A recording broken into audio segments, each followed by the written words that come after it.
Hello bachcho, let's read this question. The question says that a car is moving towards south with a speed of 20 meter per second. A motorcyclist is moving toward east with a speed of 15 meter per second. At a certain instant, the motorcyclist is due south of the car and is at a distance of 50 meter from the car. The time after which they are closest to each other. Options are 13 second, 8 by 3 second, 1 by 5 second, 8 by 5 second. We have to choose the correct option. आइए बच्चों discuss करते हैं की concept. देखिए बच्चों, जो हमारा की कंसेप्ट है वो क्या कहता है कि हमें सबसे पहले तो नॉलेज होना चाहिए डायरेक्शंस का।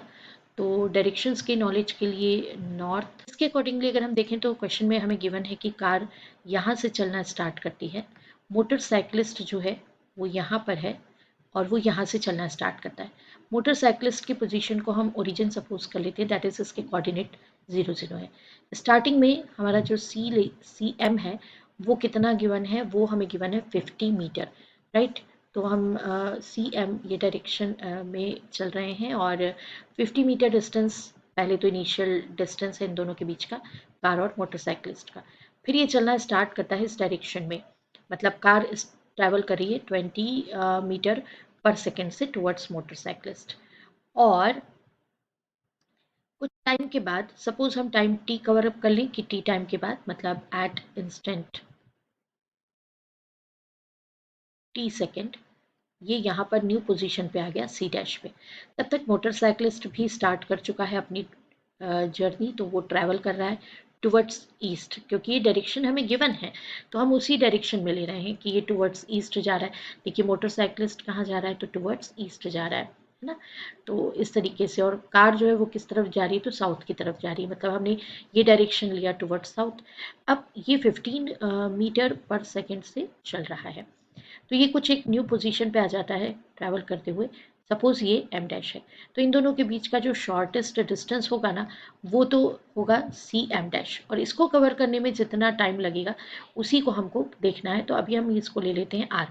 अब देखो हम कैलकुलेट कैसे करेंगे इसको, तो सबसे पहले तो हम सी डैश के कोऑर्डिनेट निकालेंगे और एम डैश के कोऑर्डिनेट निकालेंगे। सी डैश के कोऑर्डिनेट और एम डैश के कोऑर्डिनेट निकालने के लिए हम बेसिक लगाएंगे कि velocity equals to displacement upon time होता है, इसलिए डिस्प्लेसमेंट हो जाएगा वेलोसिटी इनटू टाइम। तो देखिए सी डैश, देखिए वाई पे है, मतलब ये हम एक्स डायरेक्शन सपोज करेंगे, ये वाई अगर सपोज करते हैं तो हमारा जो सी डैश है वो तो वाई डायरेक्शन में आ रहा है, वाई एक्सिस पे आ रहा है। इसका मीनिंग क्या हुआ कि वाई एक्सिस पर उसका एक्स कोऑर्डिनेट तो 0 हो जाएगा। अब रही बात उसके टी टाइम के बाद यानी टी सेकेंड के बाद उसके वाई कोऑर्डिनेट की, तो देखो उनके बीच में जो डिस्टेंस था, मतलब जो सी एम था वो तो 50 था, तो सी एम डैश कितना हो जाएगा, 50 में से कुछ ना कुछ तो माइनस होगा, तो टी टाइम में कितना ट्रैवल किया वही माइनस होगा। तो भाई वेलोसिटी है 20 और टाइम लगा टी, तो इतना ट्रैवल कर गया वो। तो ये सी एम डैश मतलब वाई कोऑर्डिनेट कितना हो गया, 50 माइनस 20t, ये वाई कोऑर्डिनेट हो गया। सिमिलरली हम जब एम डैश पे आते हैं तो एम डैश पोजीशन कहाँ पर है, एक्स पे है, तो एक्स कोऑर्डिनेट को ही देखना होगा क्योंकि इसका वाई कोऑर्डिनेट तो 0 हो जाएगा। अब बात आती कितना ट्रैवल कर गया, तो भाई पहले तो स्टार्ट में एक्स पे भी कोऑर्डिनेट कितना था, 0 ही था, तो अब कितना कोऑर्डिनेट होगा, तो जितना वो ट्रैवल कर गया उतना, तो टी सेकेंड में कितना ट्रैवल कर गया 15t, तो ये कोऑर्डिनेट होगा।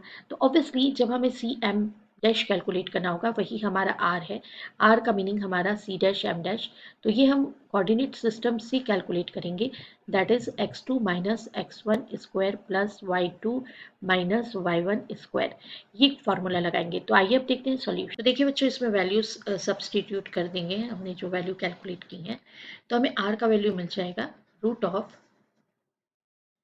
15t माइनस 0 स्क्वायर, फिर plus 50 minus 20t minus 0 square लेते हैं हम। तो r इज इक्वल्स टू हमारा हो जाएगा, इसका स्क्वायर करेंगे हम, तो देखिए 15 का हमने स्क्वायर किया तो that is 225t square plus 2500 minus 2000t plus 400t square.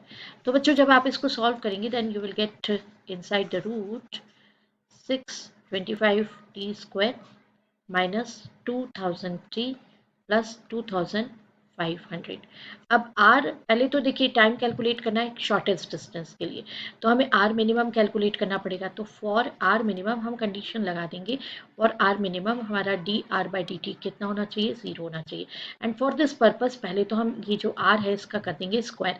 That means r square हमें कितना मिल जाएगा, 625t square minus 2000t plus 2500।